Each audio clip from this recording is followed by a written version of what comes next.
자, 이제 시작해 보도록 하겠습니다. 자, 그럼 속죄의 그림을 이게 전제잖아요. 제가 아까 얘기했던 거. 우리 죄의 형벌을 받다 죽어서 마땅한 존재다. 죄를 혐오하신 하나님의 분노를 받아야 된다. 우리가 하나님과의 단절, 그리고 죄와 사탄의 노예. 근데 이거를 어떤 방식으로 예수님이 해결을 하셨는지를 이제 성경에 보여줍니다. 첫 번째는 희생으로 죄의 형벌을 이제 대신하시죠. 여기 써있는 것처럼 히브리서 기자가 말한 것처럼 이제 자기를 단번에 제물로 드려 죄를 없이 하시려고 세상 끝에 나타나셨느니라. 두 번째, 혐오에 대한 어떤 혐오와 분노. 죄에 대해서 혐오와 분노하는 게 당연하다고 제가 말했죠. 그래야만 한다고. 근데 그걸 어떻게 해결하셨냐? 화목.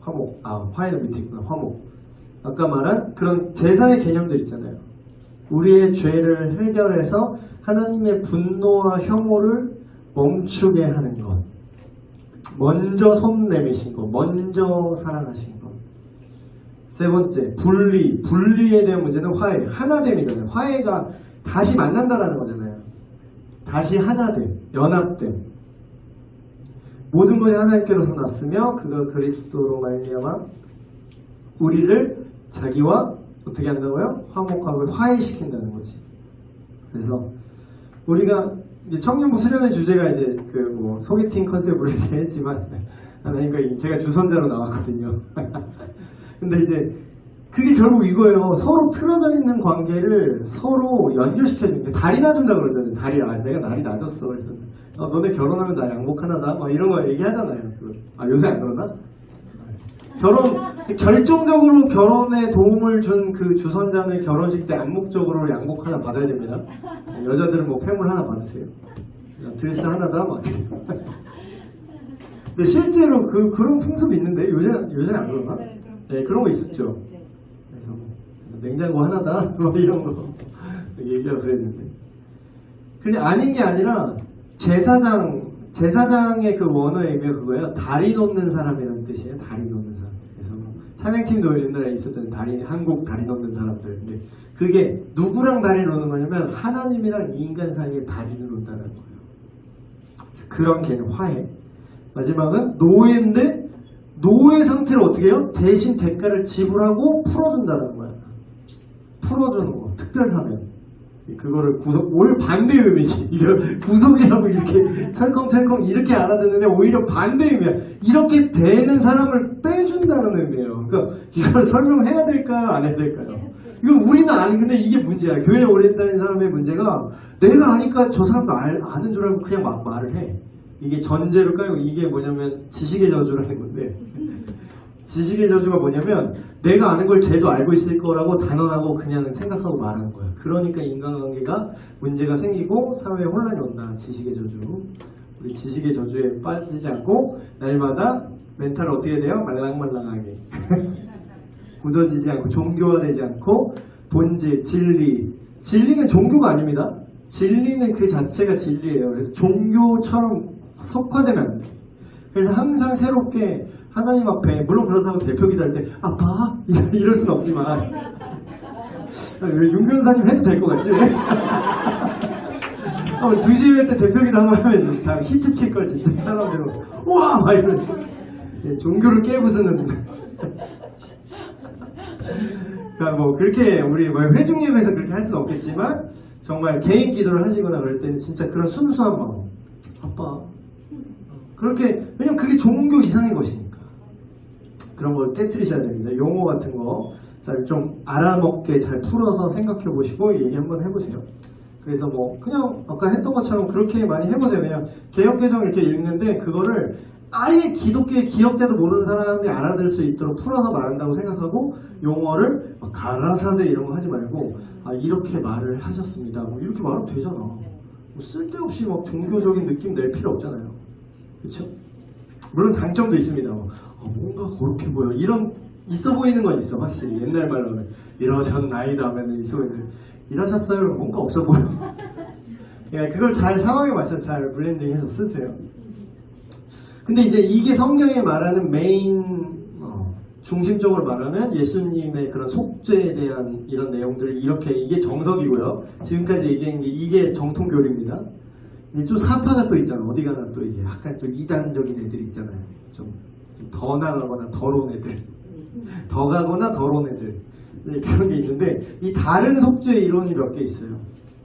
그래서 첫 번째는 몸값 이론이라는 건데 이게 뭐냐면, 나름 굵직한 사람이 얘기했어요. 그러니까 오리겐이라는 어떤 신학자가 초기 신학자인데, 이 사람이 뭘 얘기했냐면 사탄 배상설을 주장했어요. 이건 무슨 뜻이냐?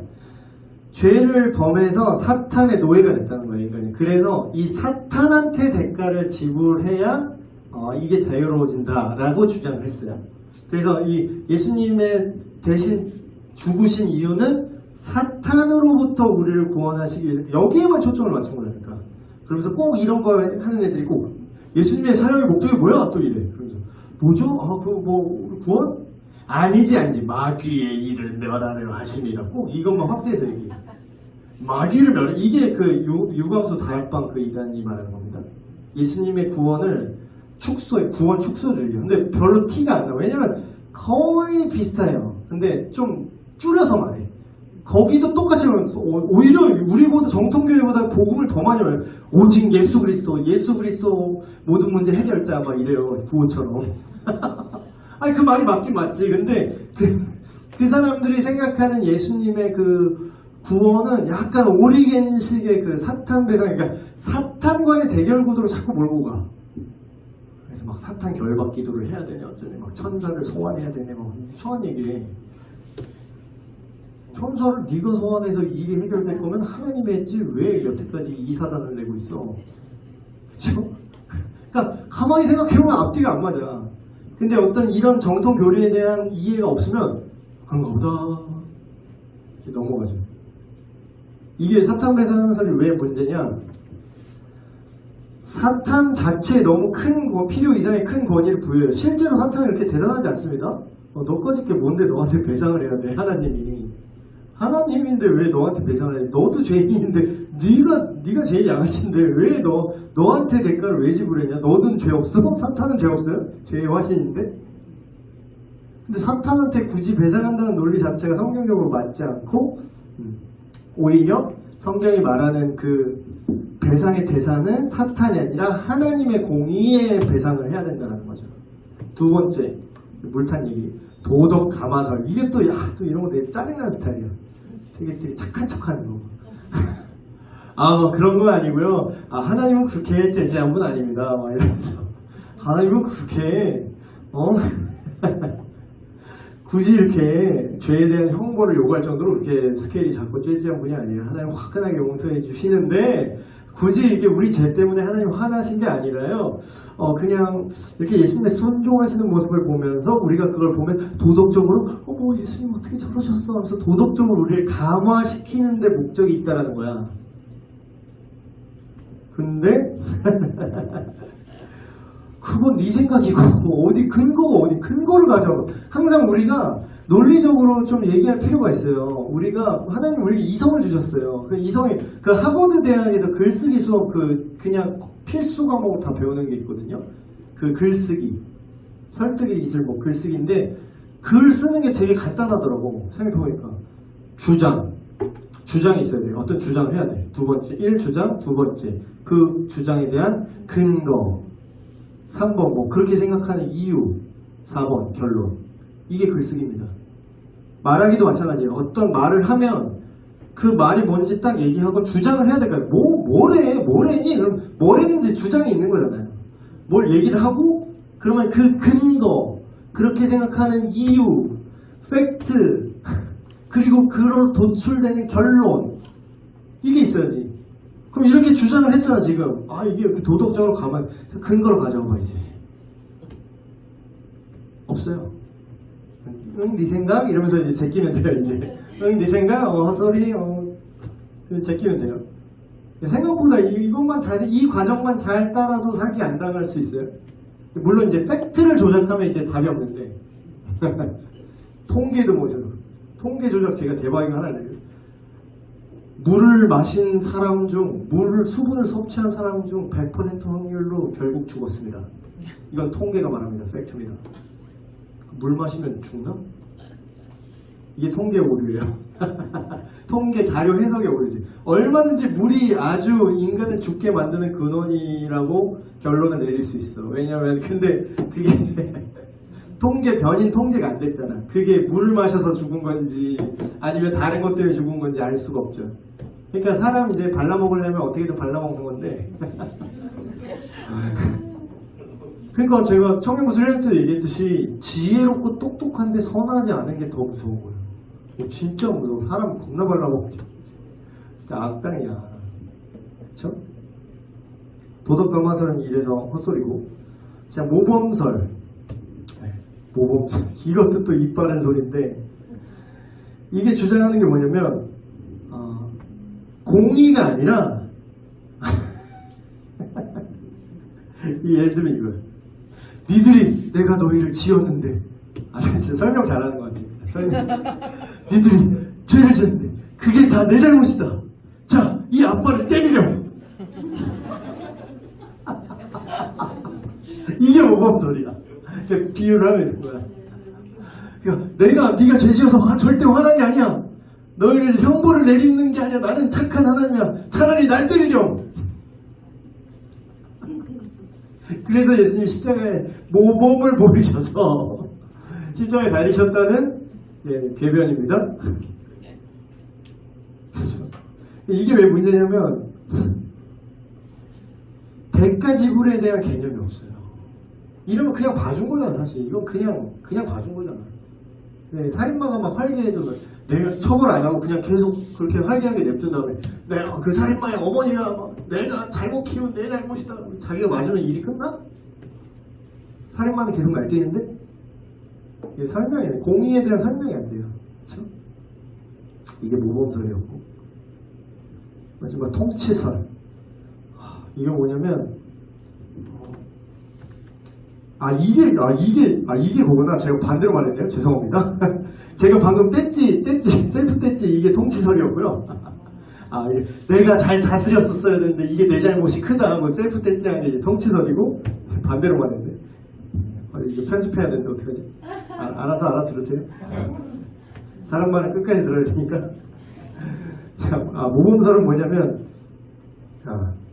이게 실제로 기능하는 게 아니라 예수님이 모범을 보여서 우리가 하나님께 순종하는 게 어떻게 우리가 그러니까 아까 이런 측면이 없는 건 아니에요. 아까 얘기했잖아요. 그 능동적 순종 얘기할 때 얘기했죠. 이런 측면이 없는 건 아닌데 우리 인간의 그런 책임을 회피해요. 그래서 약간 뭐랄까 우리가 노력하고 예수님을 본받아서 예수님이 순종하신 것처럼 순종의 모델을 예수님께서 보여주셨기 때문에 우리가 결국은 순종과 노력이라는 어떤 우리 구원의 근거가 우리한테 있다는 약간 행위구원적인 요소로 흐를 수가 있어요. 이 모범설. 주님의 제가 청년부 그 수련회 때 말했잖아요. 우리가 주님의 모범을 따릅시다. 자 어두우니까 자 어두워 가라. 어두워 가. 너 때문에 되는 게 없어. 가. 그럼 가냐고. 안 가지. 그냥 어둡지. 그러니까 모범설은 이런 거예요. 네가 셀프로 알아서 예수님이 밝으시잖아. 자 너도 밝아. 아파서 의사를 찾아왔는데 쟤 보이지? 쟤 건강하잖아. 자 이제 너도 건강해? 어쩌라고. 의상을 고쳐줘야지. 쟤 건강해 보이지? 자 모범을 보였지? 자 너도 건강해? 그게 돼요? 안 돼요. 그렇게 하면 나도 뭐 미스터 올림피아 됐어. 강경원 선수 막 이게 영상 보고 모범을 보이셨어. 와 요즘 운동 이렇게 하면 근육이 이런데 그럼 나도 뭐 올림피아 했지. 그 모범만 따로 돼 그게 내가? 그게 별다른 이게 다른 얘기예요. 이게 다른 얘기라고. 자 이거 마지막. 이거는 굳이 얘기 안 해도 되는데 여러분 이게 은근히 논란이 좀 있었던 부분이 있는데 초대교회 좀 논란이 있었어요. 우리가 외우고 있는 사도신경에는 그런 그 음부에 내려가셨다가 그 표현이 빠져 있어요. 근데 어떤 사도신경에는 근데 이것도 대부분 아니에요. 초기에 몇 개의 그 사도신경에 그 성경 보면, 지금 성경은 모르겠는데 옛날 성경 보면 사도신경 이렇게 써있고 여기 가로 열고 조그맣게 어떤 사본에는 음부에 내리셨다가 오르셨다는 표현이 있다 뭐 이렇게 있어요. 교회밥 이제 많이 드신 분들은 이거 아실 거예요. 교회밥 많이 드신 분들. 윤희 교회밥 많이 먹었잖아. 방년 22년 먹었니? 그런 게 있어요. 근데 이제 이게 좀 논란이 됐어요. 그래서 어떤 내용, 사도신경 초기 내용에는 음부에 내려가시고 장사한 지 사흘 만에 죽은 가운데서 살아나시고, 장사한 지 사흘 만에 우린 여기부터 시작하죠. 근데 그 앞에 음부에 내리셨다 이 표현이 있는 게 있어요. 근데 여러분 먼저 얘기할 거는 사도신경은 성경이 아닙니다. 그렇다고 사도신경이 나쁘다가 아니라 성경에 있는 내용을 토대로 우리가 뭘 믿는지를 좀 요약한 거예요. 요약한 거. 약간 서머리라고 해야 되나? 그런 건데, 근데 이제 저도 조사하면서 이거 보면서 처음 느낀 거지만, 처음 알았는데, 이걸 생각 별로 안 하고 있다가 처음 알았는데, 그 모든 교리를 정할 때는 공의회라는 걸 했어요. 니케아 공의회, 칼케돈 공의회, 이렇게 공의회를 해서 그런 교회 지도자들이 교리를 아웃라인을 딱 정하고 이게 이단과의 그 분리점을 이렇게 딱 만들어놔요. 근데 사도신경은 공의회를 거치지 않았습니다. 그러니까 공의회를 거치지 않았기 때문에 이 가르침이 이단적이다 그런 뜻이 아니라 그만큼 뭔가 자생적으로 생겨난 거예요. 그러니까 믿는 거를 다 요약하다 보니까 결론적으로 이렇게 모인 그런 느낌이에요. 근데 무덤으로 들어가셨다라는 게 이제 지금 요즘에는 그 삭제한 이유가 어차피 이게 공의의 결정도 아니었을 뿐더러 이 문구가 있는 게 또 많지도 않아요. 일부예요. 일부 사본. 일부. 그리고 이게 들어있던 빠져있던 별로 원래 의미가 손상되지 않아. 근데 대부분의 사본에 이런 표현이 들어갔다? 그럼 이걸 넣겠죠. 근데 소수에만 이게 들어있고 대부분은 없어요. 근데 이거 갖다 이제 논란이 일어나는 게 뭐가 논란이냐면 예수님이 지옥 갔다 왔다고? 이게 말이 돼? 이렇게 이제 생각이 되기 시작한 거지. 근데 이제 이게 자세히 보시면 이게 음부라는 게 되게 번역이 애매해요. 사실 이 음부라는 개념이 지옥이라는 개념으로 물론 문맥에 따라서 이해할 수도 있는데, 이 스올, 히브리어 스올이라는 게 이제 음부로 번역된 거거든요. 스올인데 이게 헬러 번역하면 이제 하데스 이런 개념인데, 원어로 얘기하는 게 낫겠다. 원어가 스올이니까. 히브리어 스올은 음부라고 우리나라 성경에 번역된 스올인데, 이게 뭐냐면 좀 혼용되는 부분이 있어요. 근데 대부분의 원래 의미는 뭐냐면 죽은 이후의 사후세계에 가까워. 그러니까 우리가 아는 그 부르고 바글바글하는 그 고트헬 할 때 그 헬이 아니라 그냥 사후세계를 뭉뚱그려서 얘기할 때 약간 슬픔의 의미로, 그러니까 일반적으로 사람들이 죽으면 슬프잖아요. 그런 뉘앙스로 사후세계 뉘앙스예요. 그게 상당히 강해요. 스올이. 근데 이제 예수님이 음부에 내려가셨다는 것은 단순히 예수님이 죽음을 경험하셨다라는 걸 표현했다라는 주장이 있고, 아닌 사람 중에는, 아닌 신학자 중에는 정말로 지옥에 갔다가 오셨다라고 볼 수도 있어요. 근데 제 생각에는 이게 별로 중요하지 않다고 제가 얘기한 이유가 오포치나 매치나 별로 상관이 없어요. 어떻게도 말이 돼. 왜냐면 반대하는 쪽에서는 예수님이 거룩한 분이 어떻게 예수님이 하나님이신데 지옥에 어떻게 가시냐, 그렇게 말하는 사람들한테는 그냥 스월로 해석하면 말이 되고요. 사후세계의 죽음을 경험했다고 그런 표현했다면 이해가 되고, 말 반대로 또 이해해도 말이 되는 게, 지옥에 진짜로 갔다고 칩시다, 예수님이. 근데 그게 문제가 있나? 왜냐면 하나님이 왕이잖아요. 근데 왕은 깜빡 문 열고 야, 잘 있냐? 들어갈 수 없어? 왕인데? 왕이 거기 잡혀있는건 문제겠지. 왕이 감옥에서 복역을 하면은 그건 왕이 아니겠지만, 그럼 내가 어디든 내 맘대로 들어갈 수 있고, 야 간수 문 열어, 들어가서 보고 이 새끼 똑바로 하네? 그래서 안녕? 하고 갈 수도 있잖아. 근데 왜 이렇게 생각이 굳어있나 모르겠어. 내가 너무 상상력이 풍부한가? 근데 성경에 안 써 있잖아요. 그러니까 제가 뭐라고 하죠? 성경에 안 써 있는 걸로 그거를 뭐 이게 교리적으로 틀렸네 어쩌네 이렇게 이제 아예 새로운 교리를 만드는 건 되게 문제가 있는데, 교리적으로 문제가 되지 않는 한도 내에서 그 신학적 상상력이라는 표현을 하거든요. 그거는 가질 필요가 있어요. 근데 여러분이 갖는 건 좀 위험해요. 왜냐면 여러분 아웃라인이 약하잖아. 그래서 신학적 상상력이라는 건 이 아웃라인, 신학의 그 교리의 아웃라인, 요게 넘어간 생각은 이단적인 거다라는 걸 아는 사람들은 그 범위 안에서, 그러니까 너희가 진리를 알지니 진리가 너희를 자유케 하리라는 게, 이 선을 왜 넘으면 안 되는지 아는 사람은 응용을 할 수 있어요. 이거를 왜 이렇게 하면 안 되지? 이 전선을 이렇게 꼽으면 안 돼. 우리한테 뭐라 그래요? 그냥 잘 모르는 사람, 전선 절대 만지지 마세요. 큰일 납니다. 전 자르면 안 돼요. 근데 전기 작업한 사람은 저 차단기 내리고 전선 만지고 자르고 하잖아. 그런 거예요. 여러분이 알면 알수록 진리에 대해서 본질을 정확하게 꿰뚫어 알수록 그 안에서 자유도가 생겨요. 아, 이럴 수도 있겠고 저럴 수도 있겠구나. 그래서 오히려 신앙이 깊은 분들은 편협하지가 않아지는 게 이유예요. 왜냐면 더 존중을 할 수 있어. 아, 이 사람은 이렇게 생각하구나. 근데 이게 큰 아웃라인에서 그렇게 생각하는 게 뭐 문제는 없지. 그러고 이제 다른 교단도 뭐 존중할 수 있고 그렇게 넘어가는데, 꼭 이제 자기가 더 뛰어나다고 착각하는데 사실상 뛰어나지 않은 건데, 막 골수 막 이렇게 하는 사람이 있어요. 근데 이제 그 사람은 딱 그 안에만 있는 거지. 다른 걸 자유함이 없는 거지. 그래서 어쨌든 뭐 영혼, 어쨌든 뭐 지옥에 내려가셨냐 내려가지 않으셨냐 이게 중요한 게 아니고요.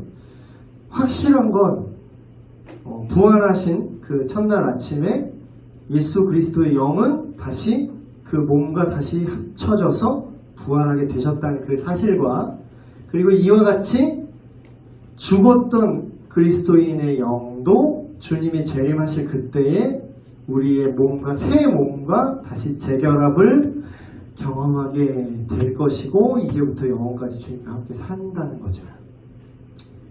네, 오늘 속죄에 대해서 얘기를 했습니다. 내용 요약 질문 그냥 좋은 얘기네요. 그냥 넘어가지 마시고 반드시 이거 해보세요. 이게 되게 좋은 재료예요. 여러분 예를 들어 뭐 여기 같이 교리반을 들으시는 뭐 형제나 뭐 자매나 아니면은 뭐 부모님 자식 간에 이걸 같이 듣는다면 이런 거 같이 이게 커피 마시면서 뭐 얘기해도 되게 좋은 내용들이거든요. 그래서 왜 이게 속죄가 왜 필요한 건가? 이게 다시 한번 이게 리마크를 안 하면 여러분께 안 돼요. 수동적 이게 증명됐어요. 뇌과학적으로 증명됐어요. 여러분 스스로 주입된 거는, 그래서 아이러니하게도 정말 잘 가르치는 사람보다 조금 못 가르치는 사람한테 배워야 성적이 좋대요. 왜냐면 약간 어설프게 좀 비게 가르쳐야 자기가 공부를 하거든. 근데 너무 잘 가르치는 사람한테 강사한테 들으면 다 이해가 돼. 맞아. 근데 내가 공부를 안 하니까 남는 게 없어. 자, 써보세요. 뭐지? 알았는데 계속 이래. 그럼 빵점. 제가 일부러 못 가르치긴 힘드니까요. 알아서 저도 연습을 해야죠. 저는 잘 가르치는 연습을 해야 되는 사람이죠. 저는 노력해야 되니까. 일부러 여러분들 공부하시려고 대충 할 수는 없잖아요. 네, 기도하고 마치겠습니다. 하나님 아버지, 모든 사람이 죄를 범하였습니다. 하나님을 알지 못하고 하나님을 떠나서 저 멀리 세상으로 뛰어가고 있는 우리 악한 죄성들을 보게 됩니다. 그 모든 죄와 악에도 불구하고 우리를 먼저 사랑하셔서 다시 돌아오게 하시고 다시 화목한 그 다리를 낳아주신 주님, 우리가 그 예수님을 믿는 믿음 안에서 참된 죄 사함을, 죄 용서받음을 경험하게 하시고 다시 새롭게 하시는, 우리가 주님을 닮아 거룩할 수 있는 그 힘을 우리 안에서 일으켜 주시옵소서. 주님의 그 놀라우신 죄사함에 감사드리며 우리 주 예수 그리스도의 이름으로 기도합니다. 아멘. 네, 마쳤습니다.